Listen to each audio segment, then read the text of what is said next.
All right. So now it leads to, we had the Wicked, and now we lead to this. All right, the Wicked trainer. Wicked folder. I'm sorry. The Wicked folder. Okay. So now why a folder? Now this goes back to my father when he was training us. Okay. Remember, these are kids who they're gonna have to fight, and it's probably gonna be a fist fight first, right? Because those are the fun things, like you get to bang around with guys on the street or whatever. But in rough neighborhoods, those things escalate quickly. They go to knives. Back then, it would go to knives right away. If you were beating some dudes, then knives came out right away, and their friends are trying to get at you right away. So we wanted to be able to fight with something in the hand, because some of these guys are huge. We're talking about 125 pounds like back then. I'm only in the 150s in weight. So, I mean, I've known guys who hit really hard and hit people and nothing happens. Now, in a one-on-one, that's cool. That guy's just not going to be the guy you're going to be able to beat that day. But if that guy's part of a group, that's a problem. That's a big problem, right? So the ability to take this butt of this blade and try and push the cervical spine out, one of the vertebrae, is very important, right? Like trying to get them knocked out through vertical. Hit him in the jaw, hit him in the top here, hit him in the butt here. Like, it's very important to have that. And our father wanted the option for us to be able to draw them, to open them, to have a blade on our hand instantaneously. So we didn't look at these as folders then. Like, for instance, now we train bang, bang, we'll hit, and then we draw the blade. Here you can hit, and then you could draw the blade, and the blade's already in hand. So it's blade in hand, right? So it's nice. And, we designed our folder. It should be small, it shouldn't be big. So this is my father's actual folder he carried, man. It was a little 007. I don't know if you guys are my age, you guys remember 007s in New York. You buy them in the hardware stores. Man, worst blade ever. There's breaks. There's not a lot of slash. If you have a folder, you shouldn't be slashing. It's all thrusting. These locks are not good at all, but he used it a lot closed, and there was a lot of blade to throat, get the fuck out of here kind of thing going on, but he would fight with it closed. So, you put in your pocket, put two in one in each pocket, and that's how you roll around. The ones that we used the most were butterfly knives, because back then, you're Filipino, it's part of the heritage, and we would use them closed also. Okay, so you guys would see that. So you bang, bang, bang, bang, and you lock them up, and then the blade opens up, and then you close it. All right, or you'd hold it in reverse grip, bang, bang, bang, punch, punch, hit, and then you hold this, hold them out, say, look, man, get the fuck out of here. Like, what was that about? We weren't doing anything to you. So for a long time we ran butterfly knives, and they're just not the best folders.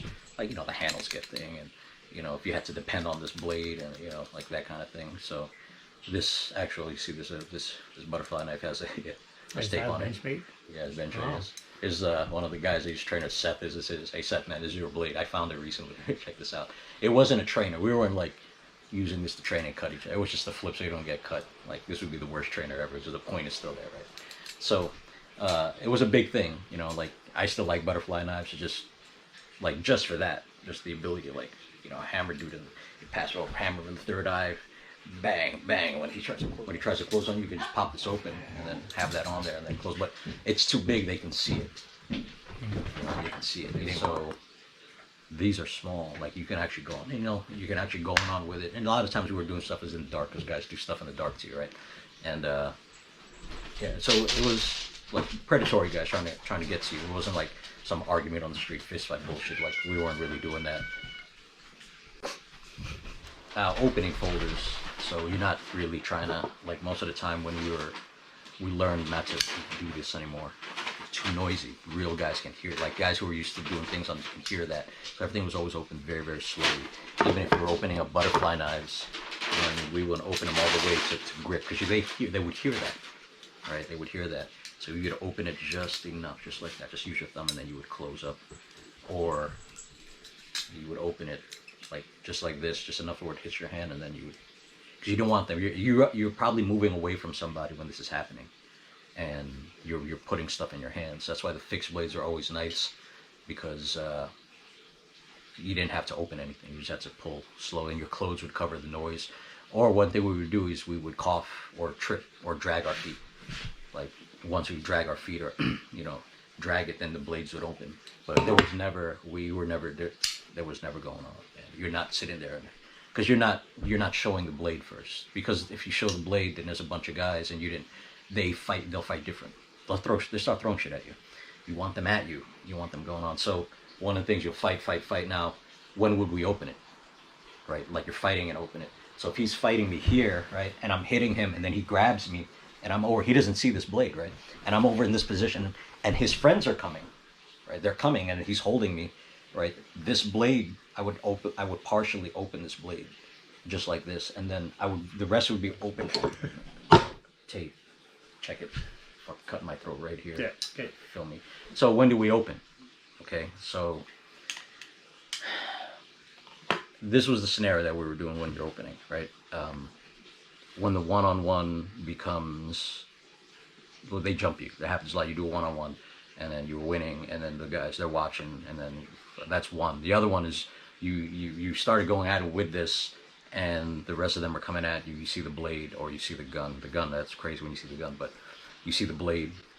So in our experience, when guys hit the ground and they're getting jumped, I would say 85 to 90% of the time, that guy gets stabbed. He gets stabbed. That's what we've seen. And doesn't take long. The moment he hits the ground, there's a lot of this, and that. Even if he's getting up, somebody puts a blade in him, right? And the guys doing it don't even see it, like the guys who are beating him down. Sometimes they do. So that's what that happens. So here's kind of like the thing we're describing. So I'm hitting him here, and he's entering, bang, bang. He's hitting me, boom, boom, and then I'm blocking up, and I come in there, and I'm trying to grab him up. Why am I grabbing him? I'm grabbing him because my boys are coming to get him. So I'm going to try to rip him to the ground. I don't have to hit him on the ground. I just got to hold him up, standing. And one of the guys just grabbed one of his pant legs, grab his ankle, push him up, and then we roll him to the ground. We start going. And he sees them coming. Like they might be coming up from behind me. He has to get off quickly. There's not enough time because it takes 2 moves for him to get me to the ground. They start stomping me. It might take 5 moves to like try and get him off me, or even more than that. So what he does is, I don't know, he has the folder. He partially opens, right, and then he puts it on my throat and opens as he cuts me, and then he goes up and pushes me off. All right. Now what I do here was, when the blade's here, I do this. Now I'm not grabbing him, and he just disconnects. The next guy who's going to hit him, he has to address him right away. All right. So that was one of the things we were training, like when we were. My dad wanted us to have that.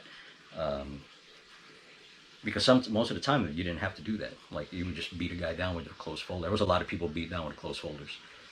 All right, so that's the whole game with that, right? So, and that's very important. You're about to be taken down, and guys are going to stomp you out. It's very fast, and you have to be able to see that. And we were real good at seeing that. Sometimes once you take this blade and it enters into something, like you're putting it to a throat, you're putting it on his face. Face is great, mouth is great. You just want them off you and grabbing these wounds.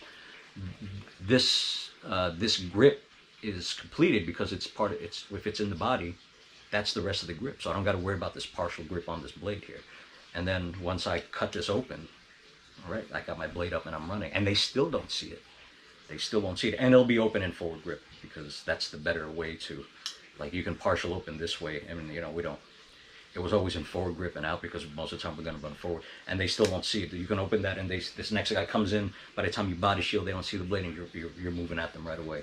And then you hide the blade, or you just close it up and then go. So that is something that and guys we're still teaching that. That's still a thing where, you're going to fight with a closed folder, and because you just don't want to use the blade. And that kind of opening, again, it's very safe.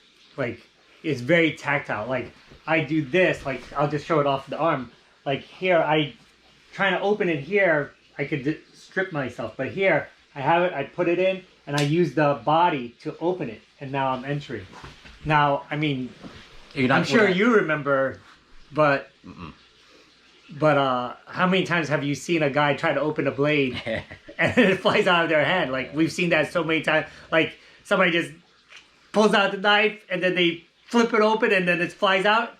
Everybody looks at it, and the first one that reacts to it is usually the bigger group, and then that guy gets pounded trying to get to his knife. Yeah, and we see, right? you see that. You see it, the guy hits the ground and the guy runs for the blade, and that's when he gets it. The guys kick him in the face. And then that's so we used to tell guys, if the blade hits the ground, don't pick it up. And then when we saw SOC again in like the early 2000s, they had a protocol for that. The blade drops, don't pick it up, draw another blade. Once I heard that, because we always knew Tolan was a real guy, man. Like, I've seen so much crazy violence at a high level of skill, like not that caveman you know, forget about fine motor. Like he was like a seamstress with a blade, man. Super intricate, right? And accurate, you know, like high skill, right? And we've known him since young. My dad was the same way, so we were used to training guys to get to that level. But they had a protocol for that already. And then once we heard the protocol, I was like, we thought about that. And we're like, yeah, I mean, that's somebody who's seen some, man, that's crazy. Like doing it, and we've seen it a few times. And those guys usually don't make it.